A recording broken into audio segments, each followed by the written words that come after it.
9:56 a.m. and I will call the Sewage and Water Board Operations Committee meeting to order. Special counsel, please take the roll.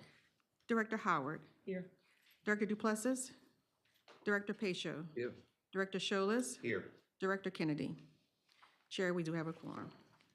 We have one presentation item, which we'll proceed with, and it'll be presented by, it's the Human Resources Roadmap for 2025 to 28. It'll be presented by Kimberly Batiste, who's the Interim Director of Human Resources. Ms. Batiste, please proceed. If I may just introduce Kimberly, I know not everybody here at the table knows Kimberly. Some of you do, but Kimberly's our interim HR director. She's been with us since 2021, I think. Maybe, yeah, just right on the edge of 21, 22. She has 20-plus years of HR experience across several organizations, a lot of corporate HR experience. She's an Army veteran, by the way. I have to point that out. And she would get mad at me if she would be angry. Yeah, you're supposed to say "hua," right? You're supposed to say "hua." And her education in HR is extensive, but she holds a master's degree in employment law, and that has proven to be very useful for us here at the Sewage and Water Board. So I'll stop there, but she's been doing a great job as interim, and we're extremely happy to have her doing this, and she's going to provide the presentation. So Kimberly, go ahead. Thank you so much for the introduction. And while we are making introductions, I'd like to introduce the HR staff. Actually, we have Myra Moore and Terry Scipio. They are our compensation recruitment managers. We have Sion Pichon, our payroll manager, Joseph Longo, our training supervisor, Stephanie Chambliss, our benefits manager. We have one person who is unable to be with us today, and that's our interim employee relations manager, Sharita Curtis. She's out. So having said that, I'd like to thank you for having us today and would like to present some initiatives that HR has undertaken over the past few years. Some things are already in progress, and some things are getting ready to be launched shortly.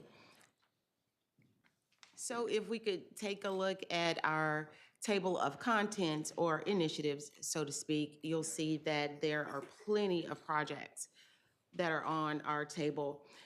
For example, the onboarding expansion project. We have established satellite locations, HR locations across the agency. We have our Morning Brew town hall sessions that have been occurring since 22. We have the installation of employee kiosks so that our employees have access to news at SWPNO, all things SWPNO. And we are reestablishing our employee recognition program, and we've rolled out our pension portal. So these are just a few things, but we will get into those as we go through this presentation. So our onboarding expansion project, we are currently underway. It began January 2025. It is considered our enhancement to our new hires, giving them an opportunity to have on-job site visits, to understand the policies, the job expectations, and integrate them into the organization. We've also established, as a part of this second day orientation, our surveys. We conduct 30-day, 60-day, and 90-day surveys to follow up with those new hires, just to gauge our success, our efficiency in the onboarding effort. So here you'll also see the survey that we've created. At the end of that second day orientation, we get the feedback, we put it into our tracking system, and we make any adjustments real time based on that feedback. Another initiative that we have is the management training and accountability modules for our supervisors and mid-level managers. We've created a mid-level training syllabus for our managers. This will be rolling out in the third quarter. We also have established regulatory training that will also roll out in the third quarter.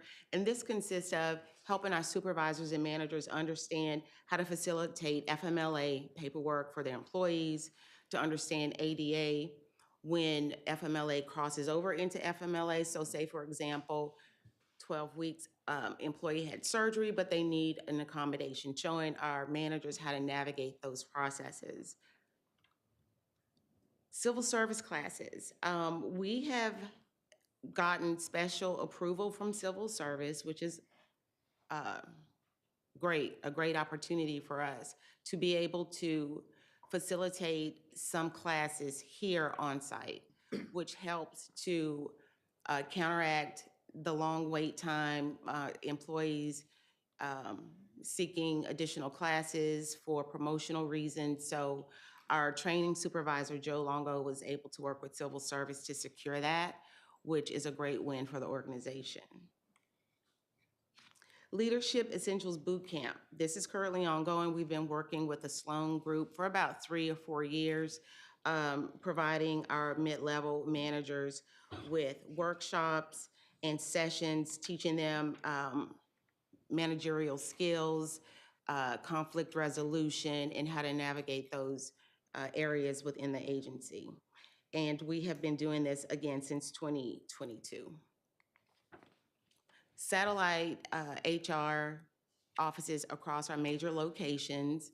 This was an initiative that our benefits manager had in mind maybe a year or two ago, but we finally were able to put this in place, carve out some space for HR representatives, and now we have a dedicated HR benefits and payroll personnel at these major locations, which is Central Yard and Carrollton Water Plant.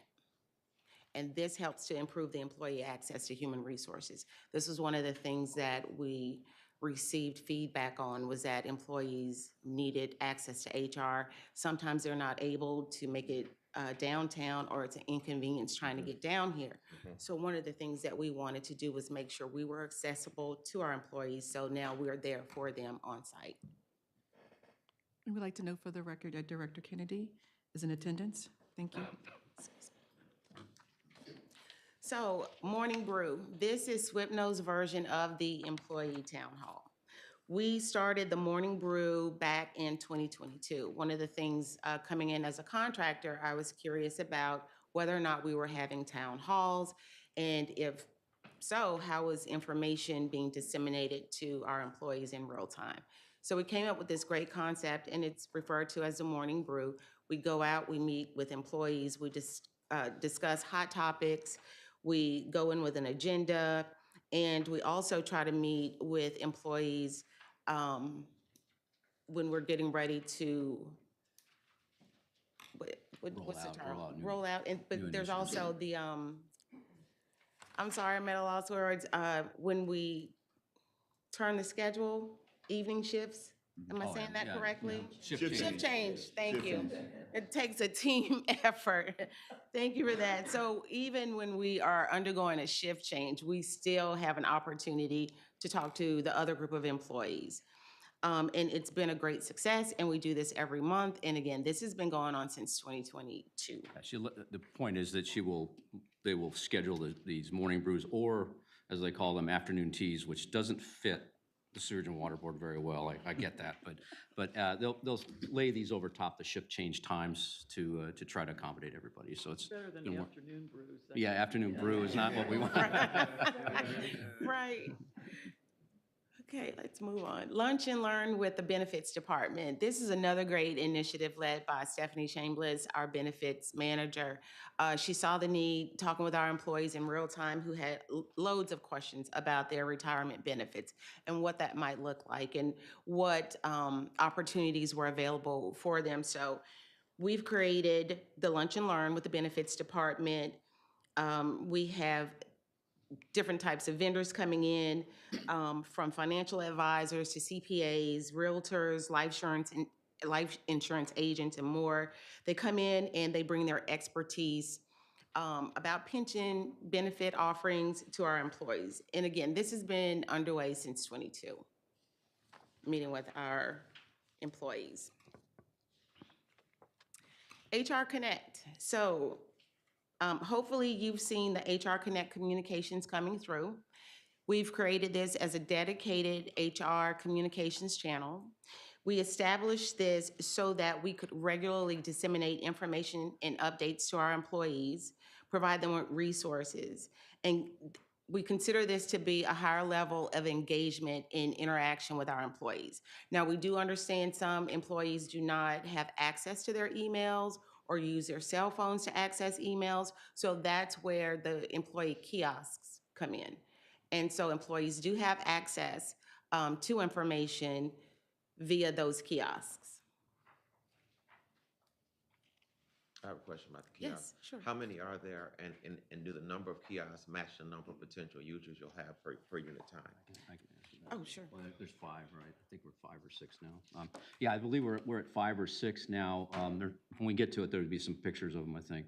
But we're only we're in the early phases of this. We're expecting expansion on it. We're trying to figure out where, we've got our first stab at where we wanted them. We've got them in place, and then we're gonna look at where the demand is to put them in other places. But, and also kind of gauge how much they're being used. So it's an ongoing thing, but, you know, we have it in place. They are being used, looking to see where the expansion should go next.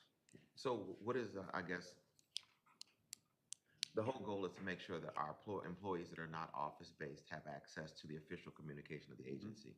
This is something we've talked about a little bit, going back a few years now. Absolutely. So what is the cost of having a group of kiosks? And does that meet the need of 12 people that are there from 7 to 7:30 to check in versus subsidizing cell phone usage so they can have a data plan to pull it up on their phones? Because it's not as important to me that there is or is not a kiosk. It's important to me that the guy that's working not in an office every day knows what's going on with things that are important.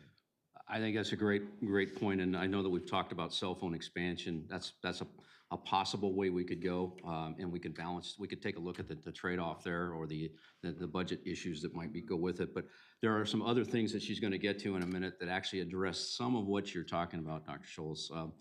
They don't completely address it, but it actually shows that we're hitting it from different directions. So when we talk about the employee information system that we're in the beta test phase right now for, I think that'll help answer some of that. So. Okay. So here we are, the employee kiosks. Pictures Funny of you should that in the ask. various locations where employees can access that information. It's a part of the employee's electronic system, information system that we are trying to create. So in addition to the kiosk, we also have the established HR personnel at the locations. So, for example, if the employees need to access HR personnel, they have questions, those folks are there to assist them getting onto the intranet, even with the kiosks. So not only are these available, but we still have our personnel at all of these locations as well to assist with that. And it's ongoing. We are still in expansion of this. Are the personnel there at times that are useful for the employees? Because I imagine people are there before they leave for shift, which is kind of early. We are embedded there. Yes, sir, Okay, so- absolutely. So we have our shifts from 6:30, it's a full day, from 6:30 to 3:30. There's some overlap until 5, maybe 6 o'clock, and we have both benefits and payroll embedded at our locations now. In addition to the kiosks, in addition to the HR satellite locations, we are trying to implement the employee electronic information system. And this would be billboards such as this with reminders, emergency update, weather information, any other information that we deem important and necessary for our employees at a glance, where they may not need to go into the kiosk for information. It's there and it's presented to them in real time. Yeah, and the point here would be that we recognize that not everybody's going to log on. Even if you provide them kiosks, they're not going to log on. The goal of this system is to put it in the faces of all of our employees. And and I know some in the room have seen the systems that are at Ochsner and at LCMC and those places where behind the public part of the organization, a lot of the spaces have screens in them, and those screens constantly channel information like this. It rotates constantly over these screens, so the employees see it. And what our goal here is with this system is to put it in places that are key locations where, you know, the networks folks, when they're walking out to the trucks in the morning, they can't get out to the trucks without walking past a large screen that rotates this information. And it's not just HR Connect information, it's anything the organization needs to get into the faces of our employees. And again, it's not everything, but it does add another dimension to how we're pushing information. And the other part of this, and the wizards in IT believe they can do this. We're still, as I said, we're in a beta test phase of it. But what we want to do is run this same rotation of information on any desktop. So you no longer, my joke is, you no longer are looking at the picture, the Microsoft picture of the Danube River when you're not using your computer. When you're not using your computer on your desk, it's running a rotation of all these announcements and getting into the faces of our employees. So in any event, it's in the beta test phase. We look to see some of it in place in the basement of this building by the end of the month, and then we're gonna move fast throughout the organization to get these up and running. So. Well, you say it's in the beta test phase. Is this being posted? Is there a screen somewhere that? That's the first one's going in the basement right now. The beta test is what IT is messing around with the software, trying to figure out what we're going to use, how we're going to use it. But we have some. The first one's going up right now in the basement. I hope to have it before the 31st, but I just talked to them yesterday about it. It looks like we're just moving pretty quickly on it. It's going to require a small software purchase to do it. If we're going to do it right, there's a lot of software out there that does this kind of thing. But we're excited about it. It may have emergency management applications too. It's just things that you need to get in front of our employees that, you know, an industrial organization like the Sewage and Water Board, you just can't guarantee everybody's going to have access. But I do agree with Dr. Scholes' point about the cell phones. That's apps. Everybody's got a cell phone. So if we can figure out ways to get it through that, and that'll come. We'll talk about that in a minute too when we get to the new HRIS system that we're going to be hopefully procuring soon. So. Branding of SWIPNO HR documentation. So this is one of the things that I thought we really needed to address, and pretty quickly. We were using copies of a copy of a copy, which made no sense, hard to see, hard to read, just didn't look professional. So we wanted to replace outdated documentation with a new branded look, and just streamline the administrative process in human resources. So here you could take a look at the original and then the modernized version.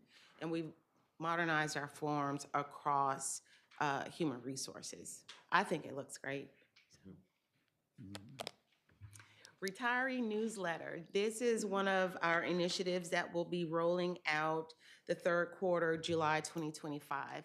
The benefits manager, Stephanie Shameless, and Ms. Jackie Shine, she's a pension committee person. She wanted to create some kind of information system for the retirees. So to answer that call, we put together a retiree newsletter to keep our pensioners connected with SWIPNO. Important SWIPNO updates. They wanted to know about newly retired employees, folks that they work with, memoriam notifications, anyone that has passed away that they may have worked with, and they want to stay in the know with any holiday events and activities that may be going on or promoted by Sewage and Water Board. Again, this is going to help drive pension election participation, and we're rolling this out Q3, July 25. And that is the actual first volume that will be going out. We're going to add, of course, April and May to that newly retired list, but this is actually what will be going out to our pensioners. The pension portal. This went live March 1st, 2025. It's our new pension portal. It was created to give employees access to their benefits. It's a self-service module. They're able to go in and manipulate the participant data, give them hypotheticals of what their retirement might look like. And the development of employee recognition and appreciation programs. Again, if you've seen HR Connect, every month we give a shout out to our employees. We want to celebrate promotions. We'd like to say hello to our new hires. anyone that is retiring from the board, those are all our honorable mentions. And here in the middle, you see that we have a HR Connect Employee Recognition Appreciation. We are trying to develop this where we'd like to say, hey, this is our employee of the month, or this person had the brightest smile. It's been my experience, if we can't always monetarily award or incentivize employees, we can at least acknowledge them. And acknowledgement goes a long way. Saying thank you goes a long way. We see you goes a long way. So Dave Callahan briefly mentioned this. This is our new HRIS system. We are in the RFP second phase of selecting a program that will modernize our operations with human resources, payroll, and customer service.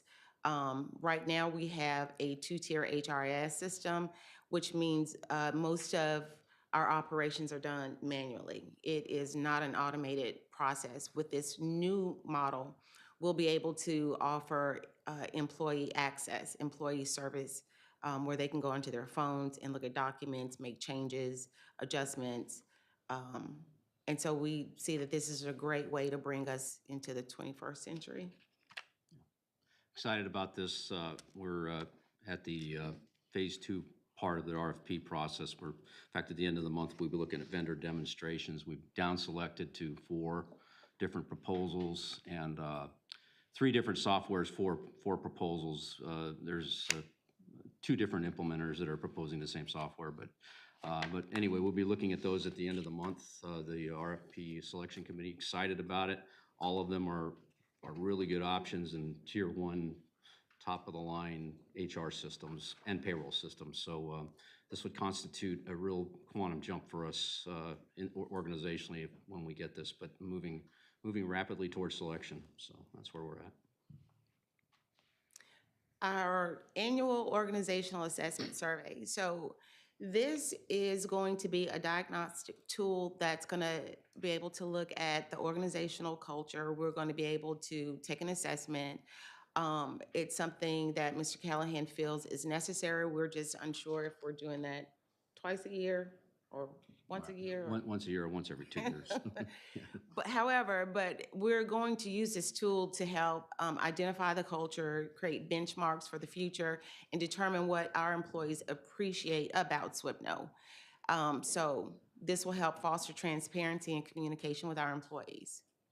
This is a fairly common instrument that's used in many large organizations, and I know that we've tried it in the past, probably before my time, but if you're going to do it right, you really need to do it with professional software that's designed to do this.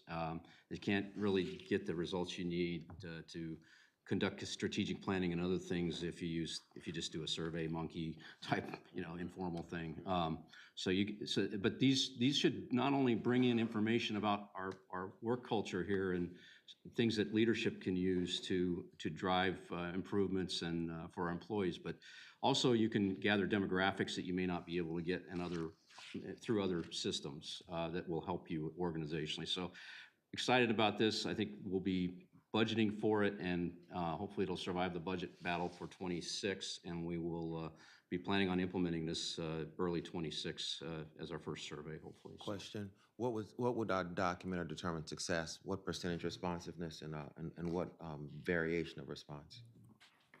I'm looking at which bullet, I'm sorry. So we're gonna, when we do an assessment or a survey, you wanna establish that whatever you get from it is valid in terms of data back. Right. So to understand what's valid, you have to make sure that you have an accurate cross-section, so it's representative of the employees as a whole, and you have enough employees that have responded. So I'm asking, what is the data that we need to understand to know that whatever information comes back from these assessments are valid? Well, my experience with these kind of systems is that when you contract a comprehensive assessment survey, you're going to get those answers through the system you contract. Participation, if that's what you're asking about, how do we guarantee sufficient participation numbers? Is that what you're? So surveys are valid if and only if they truly represent the will of the larger population you're surveying. That is determined by the participants and the absolute number of participants. Agreed. So I'm saying I want to understand on the front end what we're establishing as our benchmarks in those 2 areas, so then that we know whatever data comes from this has crossed a legitimacy threshold. Yeah, in other words, what are our target participation rates, and those kind of things. And honestly, you know, we don't know that yet. I think at this point, you know, as we look at whatever system we're gonna procure, we're gonna get into that a little deeper. But, you know, in my experience in organizations that I've been in, if we got a 30% rate of participation, we were celebrating, because it just seemed like you know, with surveys, you're always struggling with that. But I think we're going to have to discuss that further and to make that determination. Valid point, Dr. Scholes, I agree with you 100%.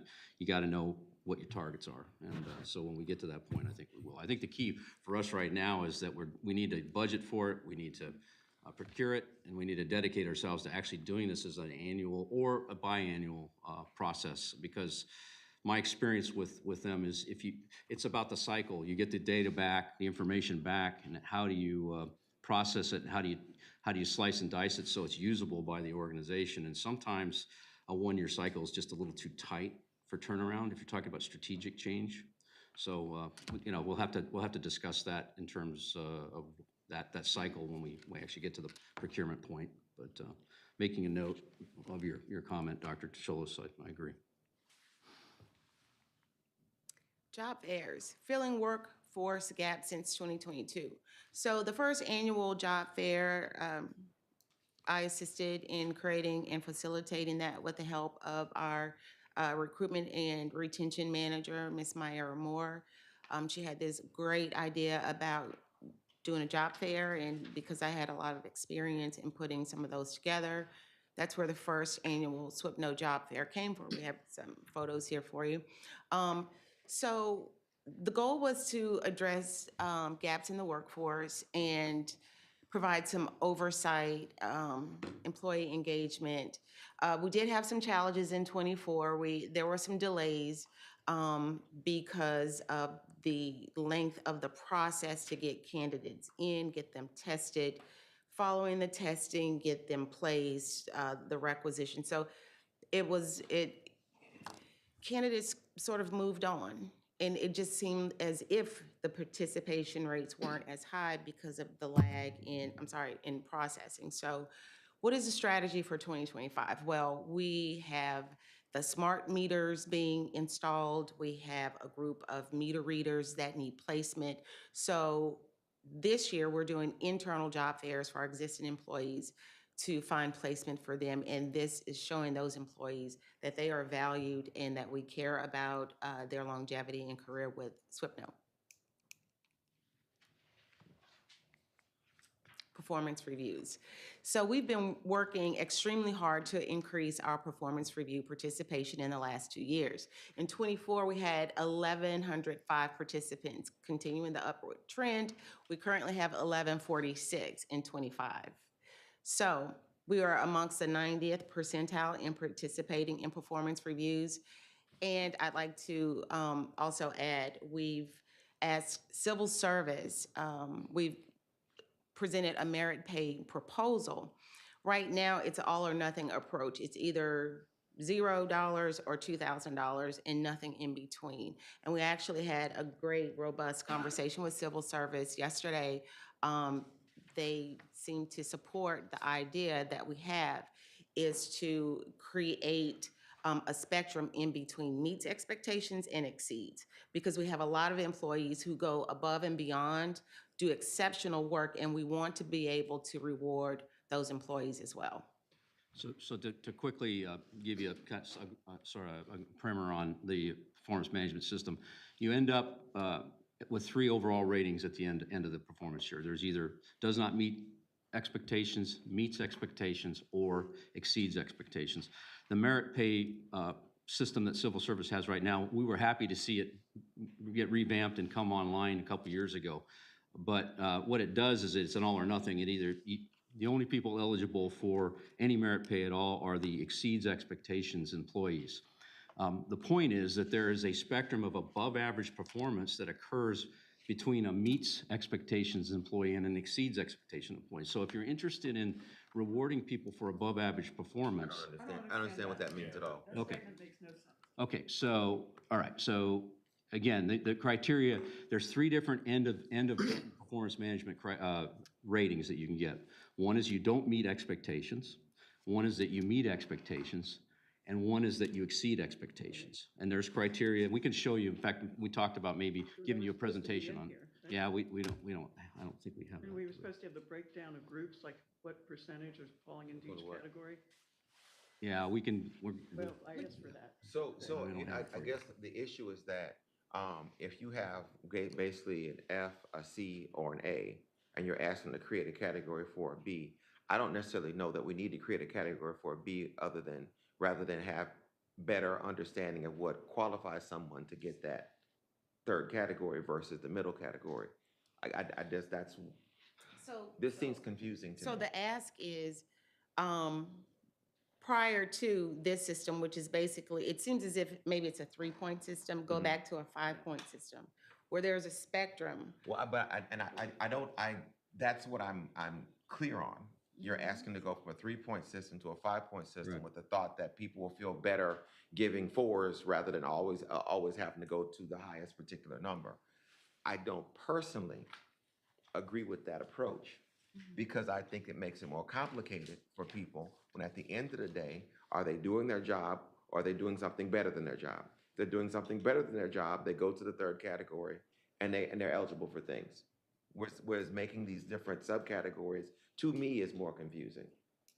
So working with the employees and understanding that dynamic, I would offer this. When there's an opportunity, for example, we may have an employee who tested positive on a drug screen. It's not considered disciplinary, it's considered maybe a psychological issue that this employee is having. It affected his job performance. Great employee, but he needs help, he needs assistance. We put him into our rehab program. He goes through successful, changes his life, comes to me, literally, this happened, you saved my life. This employee is dynamic, showing other employees, teaching them, becoming hands-on, completely transitioned. But before that, the performance wasn't that good. He was doing the bare minimum of that job. Since he's gone through the program, changed everything around, and is exemplary now, outstanding. Because we may have had a counseling or a PIP in the beginning, he had the opportunity to turn it around. One of our criteria is if you had that in your file, you could not hit meets, exceeds.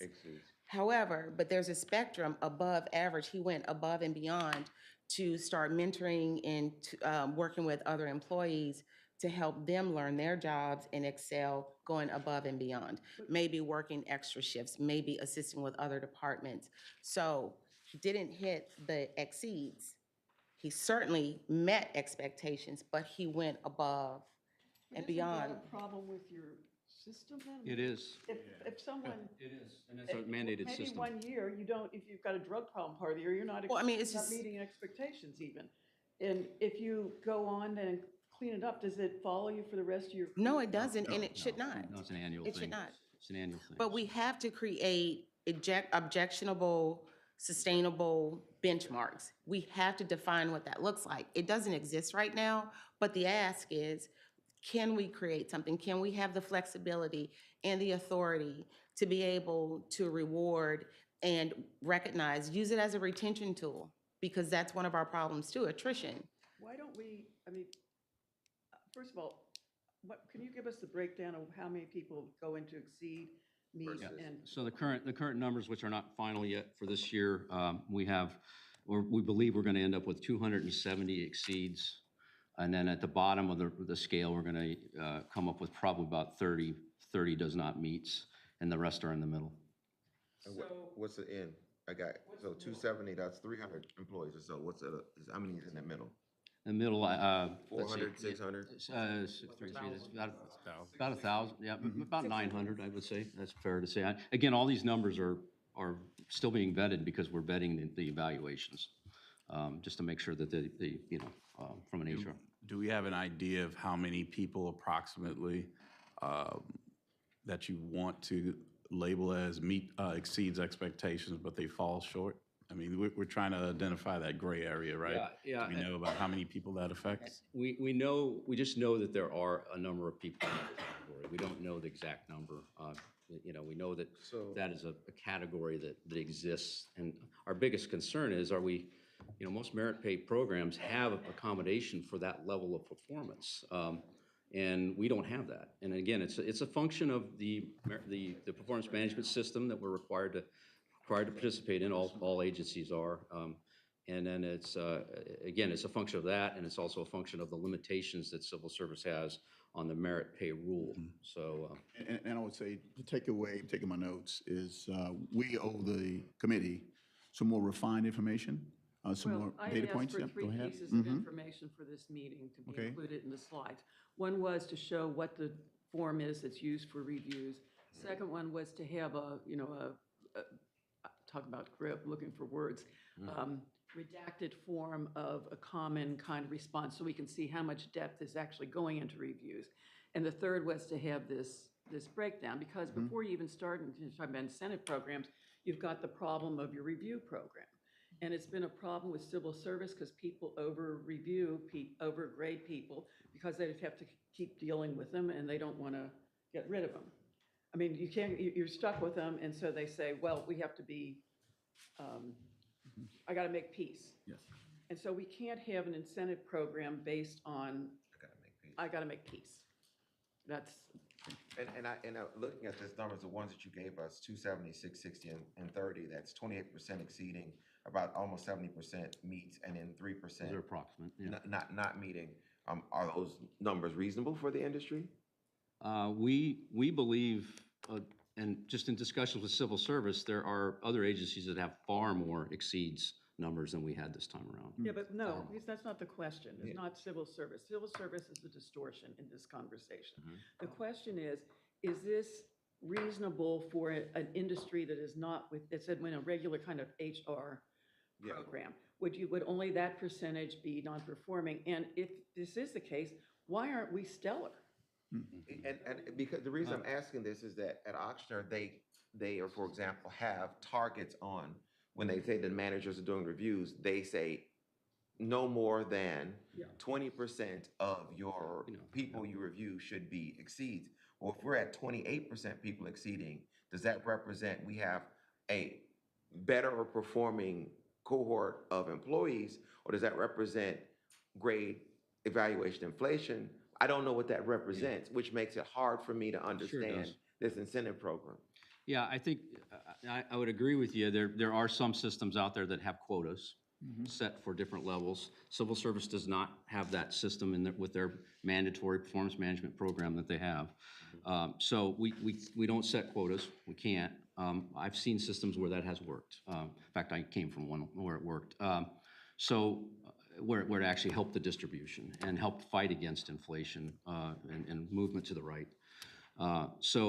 Again, I would go back to the fact that we're pretty significantly limited in how we can maneuver inside the program. So the gap that was identified was, hey, we know that there's this group of employees that we can't really reward that we should. There's, again, I think everybody would hopefully agree that the merit system should account for above average performers, even if they're not at the top level. And But why is it, I'm getting confused by the assumption, if we have three categories, either meet or you exceed, how do you say people who are just meeting are, I mean, it's just baffling. So I think I heard, and help me out but I think what I heard is if someone starts off the year poorly, they rebound and have a stellar year, they would like to see them rewarded for that rebound, for finishing up strong and exceeding expectations.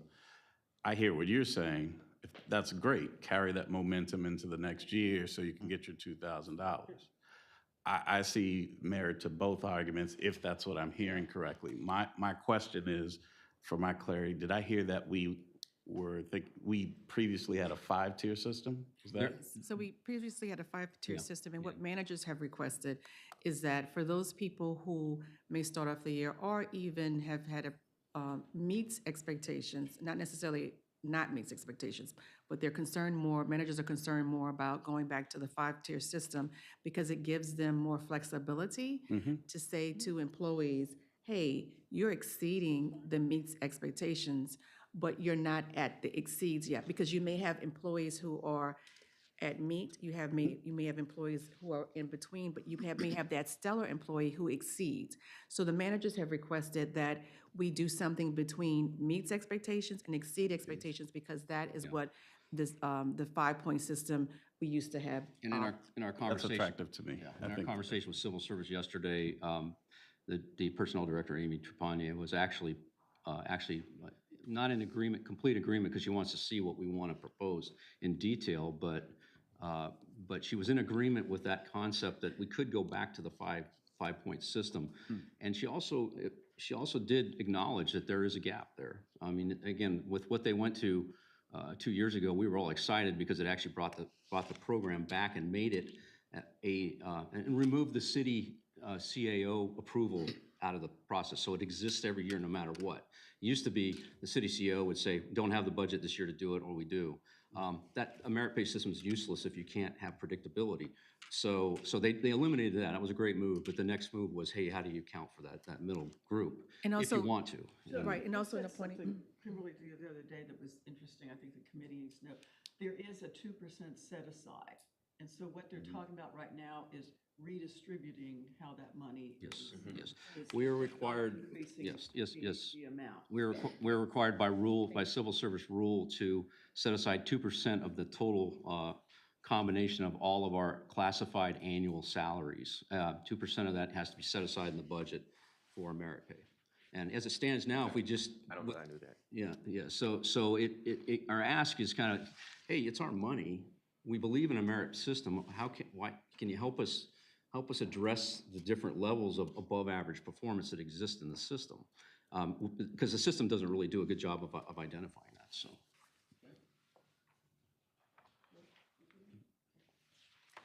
Our classification and compensation study, so it is, Yeah, I'm just a sorry. general question. You know, as we pursue these proposals with civil service, going back in history, our working relationship with civil service was, to say the least, challenging. Yep. Say the least. It remains What challenging. is your current assessment of that working relationship, which I think is key to moving forward and getting things done? Absolutely. I'll go first. So I do see some constraint and flexibility issues that are very difficult to get. It just delays getting things done with the rules. And so I would hope that as we move forward with civil service, that we are establishing somewhat of a partnership. And we're going to get to something that will give you a prime example of what you're asking, what we're asking, and the flexibility that we need. I think it's the next slide after this one, but it's going to go into detail to answer your question. Having a little bit of time perspective here, I believe the relationship is much improved. And I really mean that because I think there are examples where, yeah, we still struggle a little bit with flexibility, but Ms. Trepanier has been willing in the last 2 years and last year and a half to sit down with us on all of these issues. We have meetings with them at my level and at the HR director level, and we also have a lot of meetings with civil service from groups within the organization, like for instance, the general superintendent, where HR, is monitoring, but there's a dialogue there. So I've been very happy with the personnel director's willingness to listen to these kinds of things that we bring to them. Normally what we do is we present it in a letter to them. Whatever the issue is, we go in writing to them, and then we follow up with a request for a meeting and dialogue, and then whether or not if it's going to require a rule change, then we get to drafting the rule change and working with civil service. It may or may not end up where they don't agree with us, and we agree to disagree, or we agree to disagree and say that we're going to take it to the commission. And we can do that too. And we've had a couple that gone to the commission, and we may be showing you one that might go to the commission soon because we believe strongly in it, and they don't agree with us, but that's why you have a civil service commission. So I don't know if I'm explaining the relationship right now, but I'm more encouraged now than I've ever been in terms of civil service willingness to work with us on certain things. I think it's been pretty good. Not complete, but good. So the classification and comp study has not survived budget for the past 3 years. And although civil service is conducting a class and comp study, it's presenting samples. It does not include all utility classifications. And so the scope of service and RFP development, we're hoping to get to that in the third quarter to identify moving forward with this because we do need it in '26. We're asking for this. And then the committee an update, and as well as the HR side and Dave. I met with Steve and the CFO Gray yesterday. So we spoke about this briefly relative to the budget. On what we're going to see what we can do. One, 2026, we will make sure it'll be part of the 2026 budget. We did the class and comp study for the whole organization is that important. And then we'll see what we can do. And I'm saying what we can do in 2025 to see if we can scrub our current O&M budget to see what we can do to find some funds in order to start the development of scope of services and RFP for the third quarter. So I just wanted to get the committee, that came out at a pre-meeting last week, which is very good. So we're going to do what we can to see if we can find some money in a tight budget for 2025 to see if we can get this program going. Thank you, I appreciate that. Yeah, the bottom line comment on this is that a good, solid class comp study is foundational to any move you want to make on compensation. You have to have that. It has to be recent. It has to be valid. It has to be from a third party. And and I think we, if we can get that on record and get it done, we're going to have a lot more success in our challenges with civil service on compensation. I think we'll be moving ahead very well. So going along with the class and comp study, what we've been doing, because it doesn't exist, we've been piecemealing positions, proposals. GSO needs certain positions, so we piecemeal that together, do a job study, and put that in. HR needs certain positions and professionals for human resources, so we found ourselves piecemealing that, putting together a proposal. And this is the latest proposal that's on the table to civil service. It's our HR professional series proposal. And the purpose of this is to create competitive salaries for SWPNO human resource and payroll professionals. We want to be able to compare the salaries with our peer organizations and get bona fide HR professionals in our department. The desired outcome is the approval and implementation of salary adjustments. Again, civil service does not have an HR series.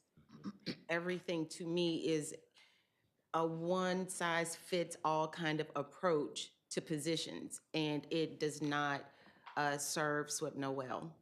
So we are looking for specific HR positions, specific payroll positions, and we need the flexibility to determine what eligibility looks like based on a combination of education and experience. So normally, Sorry. this should be part of the classification and compensation. It would study, be, yes. but for some reason, it's being moved up front. We've worked with various departments across the board because we did not have the money and it did not survive for 3 years to do an overall. We have presented various proposals piecemealed to civil service to get those approved. Let me also clarify that a class comp study doesn't create positions. It evaluates the positions that you present at the time and looks at and does studies to determine appropriate compensation for those positions. To create new positions, that's a separate process, and that's what we're talking about here, is creating a whole new series of positions. And we've done that here at the Sturgeon Water Board in a couple areas. The point here is that, we've heard clarion call for the last 3 or 4 years to professionalize HR. And it's just a little bit shocking. It's always been shocking that we don't have professionalized positions that are identified in the civil service system as HR specific. So what we have to do now is we have to use, as Kimberly has said, we have to use general positions that exist and put a dash HR after them. And it really doesn't help us when we look at at compensation issues. Are we compensating our HR professionals in a way that will attract people to come to the Sewer and Water Board and be an HR professional? And it brings questions like that up all the time. So the point is, this has been an effort, a separate effort to create those positions and create a proposal to civil service on those positions. And we've already, we presented it to them already, so. And I thought the classification study was to come up with the right classifications, because there's no point in doing a compensation study if you don't have the right. And you're correct, it does look at that, and it does identify where you have gaps and problems with classifications, but it doesn't actually create. Well, I know it doesn't positions. absolutely create them, but I mean, shouldn't coming up with, if you're gonna do a comp study, we should be figuring out what our classifications should be, because if we're just going with a, I agree. a generic, it's the same problem throughout the entire organization. We've had, yeah, absolutely, we've had to deal with a sort of a chicken before the egg kind of thing, where you really do need the class comp study first before you engage or embark on these efforts, but we just haven't been able to do it that way, and the longer we wait, the more we hurt. So what we've had to do is take it up individually in certain areas, and again, we get this study done in 25, 26, I think we're resetting some things that are badly needed, so. So just FYI, HR is coming with this professional service proposal, but there have been other departments that Yeah, have have gone done that. through HR for their departments. I would say Yeah. I have done it. Which ones have done it? So I've gone, engineering has gone. GSOs was the and what largest department the yeah. last couple of years went through. So with the big, I guess the biggest takeaway is that because we've been doing this piecemeal, and HR is just using this as an example of what we're doing piecemeal, the goal is to have a class and compensation study so that we can get the right classifications and the appropriate I was just compensation. told the opposite. Well, we've done a class, when was our last It's been class? 6 or 7 years now. I'm sorry? I know, but what was the year? Okay, Yeah. so we haven't had a class and compensation study, and in that class and compensation study with legal, we proposed different quote-unquote classifications, right? Because the classifications have been so old. Engineering has done the same thing because they've created new positions. In my department, I've created new positions. Smart I've created Smart the meters. first paralegal position at the board, as well as a legal administrative assistant position. So the class and compensation study will include the classification and amendments to some of it. It may not be a full change, but it will amend the current classifications that we have, as well as the compensation. But How many groups haven't done this? If legal's done it, if your whole group's done it? His office, but not the entire GSO's office, but Correct. certain functions within that. And the goal of the class and comp study is to look at All utility positions. every class and every compensation in every department, so that we can be best in class. somebody want to go and check on that real quick? The email is attached, right? We're gonna have to So evacuate. why don't you wrap up your two slides, see what we are? Actually, this is next to the last position. Slide, we Saved by the Bell. This is just an example. Civil service, this is our third presentation to civil service. It gets kicked back. So the last go around, they wanted apples to apples comparisons. So we found similarly situated utilities servicing generally the same amount of customers, and their salaries in contrast to SWIPNO salaries. And the very last is thank you for your time. We look forward to hearing your thoughts and answering any questions that you may have. Yeah, we need to at least. Yes. Do we adjourn first, Janet? Third motion to adjourn? So moved. We just got a confirmation, we need to evacuate. Okay, all right. Okay. I just want to make sure. Second. Okay? All in favor? Aye. Adjourn. What is it? So, So do we evacuate? Well, I just got a nod.